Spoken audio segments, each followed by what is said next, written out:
Road ഉയർന്നു, കെട്ടിടങ്ങൾ താഴ്ന്നു, ഒപ്പം വെള്ളം കയറുന്ന അവസ്ഥയും. എന്നാൽ ഇനി ആ കെട്ടിടങ്ങൾ തല ഉയർത്തി നിൽക്കും. ആ വിസ്മയ കാഴ്ചകൾ കാണുന്നതിനൊപ്പം അതിനു പിന്നിലെ സാങ്കേതിക വിദ്യയും അതിൻ്റെ രീതികളെക്കുറിച്ചും അറിയാം.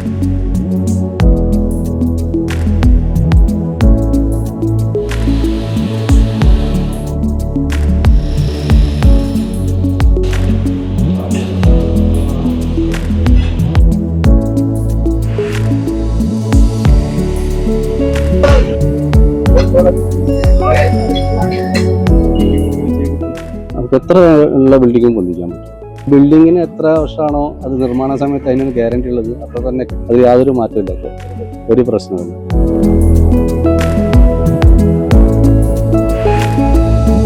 തറയുടെ മുകളിൽ നിന്ന് 2 വരി കല്ലെടുക്കും. ചെങ്കല്ലായിരിക്കല്ല അധികം. അത് ചെങ്കല്ലെടുത്ത ശേഷം അവിടെ നമ്മൾ ജാക്കി ഫിറ്റ് ചെയ്യും. അതിനുശേഷം നമ്മൾ മൊത്തത്തിൽ ഇരുമ്പ് കൊണ്ട് ബെൽറ്റ് ഇടും. വീടിന് ഇട്ട ശേഷം പിന്നെ ഓരോ ജാക്കി വെച്ച് തിരിച്ച് പൊന്തിക്കുകയാണ് ചെയ്യുന്നത്. 3 അടിയാണ് ഒരു ബിൽഡിംഗ് പൊന്തിക്കേണ്ടതെന്ന് വെച്ചാൽ ഒറ്റ അടിക്ക് നമുക്ക് 3 അടി പൊന്തിക്കാൻ കഴിയില്ല. നമ്മൾ ആദ്യം ഒരു അടി പൊന്തിക്കും. ഒരടി പൊന്തിച്ചിട്ട് അതിനുള്ള തറ കെട്ടിക്കഴിഞ്ഞ ശേഷം പിന്നെ അടുത്ത അടി പൊന്തിക്കും.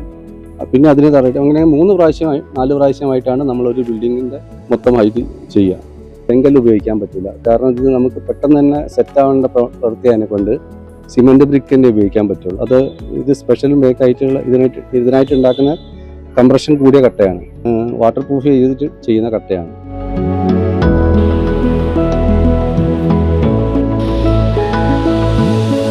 പേര് പോലെ തന്നെ അടുത്തടുത്തായി 3 പാലങ്ങളുള്ള കണ്ണൂർ കൂത്തുപറമ്പ് റോഡിലെ 3-ാം പാലത്താണ് ഈ വിസ്മയ കാഴ്ച.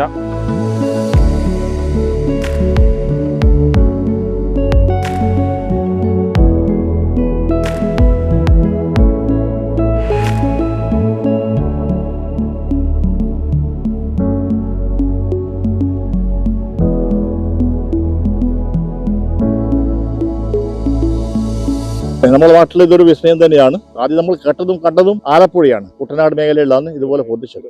എൻ്റെ പേര് നനേഷ്, ഞാൻ കോഴിക്കോട് സ്വദേശിയാണ്. എൻ്റെ കമ്പനിയുടെ പേര് D lift house lifting and shifting ആണ്. 8ാമത്തെ കൊല്ലാണ് ഈ ഹൗസ് ലിഫ്റ്റിംഗ് മേഖലയിൽ നമ്മൾ 8 കൊല്ലമായി. ഞാൻ ഈ 3-ാം പാലം എന്ന് പറഞ്ഞ ഈ സ്ഥലത്തെത്താൻ കാരണം ഞങ്ങളിവിടെ ചെറുക്കുനി എന്ന് പറഞ്ഞ ഹൈവേന്റെ സൈഡിൽ ഒരു വീട് പൊന്തിച്ചിരുന്നു. അപ്പോൾ ഇവിടെയുള്ള ഒരു ഓട്ടോറിക്ഷ ഡ്രൈവർ കണ്ടിട്ട് അവരതാണ് ഈ ബിൽഡിംഗ്, ഈ തൊട്ടടുത്തുള്ള വീട്, അവരാണ് പിന്നെ ഇത് പൊന്തിക്കാൻ ആദ്യത്തെ കരാറ് ഞങ്ങൾക്ക് ചെയ്യാൻ വേണ്ടി.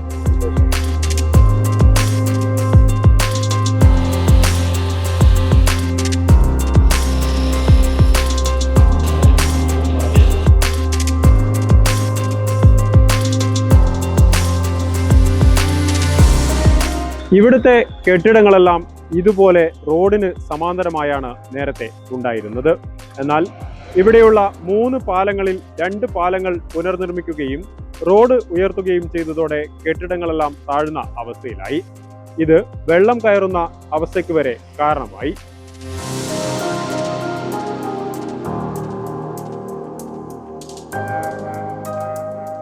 എൻ്റെ പേര് ഗംഗാധരൻ, മാവിലായി പൊതുജന വായനശാല ആൻഡ് മൊയ്തു മെമ്മോറിയൽ ലൈബ്രറിയുടെ പ്രസിഡന്റാണ്. റോഡ് വിധാനത്തിലായിരുന്നു ബിൽഡിങ്ങിന്റെ നിലനിൽപ്പ്.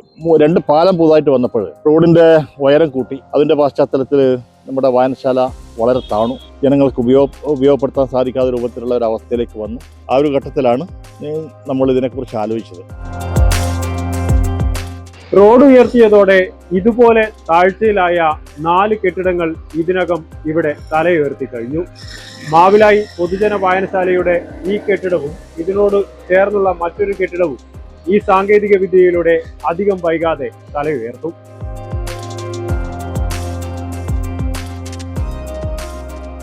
ഇവിടെ തന്നെ ഈ അങ്ങാടിയിൽ തന്നെ ഞങ്ങളിത് 6ാമത്തെ ബിൽഡിംഗാണ് ഇപ്പം വായനശാലയുടെ വർക്ക് ചെയ്തുകൊണ്ടിരിക്കുന്നു. അതിനോട് തൊട്ടടുത്തിട്ടുള്ള വേറൊരു ചെറിയൊരു ബിൽഡിംഗ് കൂടി ചെയ്തുകൊണ്ടിരിക്കുന്നു.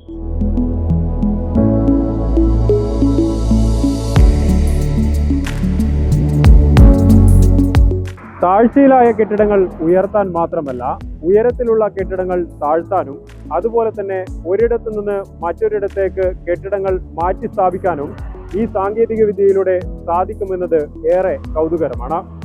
ക്യാമറമാൻ രാഹുൽ രാമകൃഷ്ണനോടൊപ്പം സുരേന്ദ്രൻ അവളൂർ, ഗ്രാമിക ന്യൂസ്, കൂത്തുപറമ്പ്.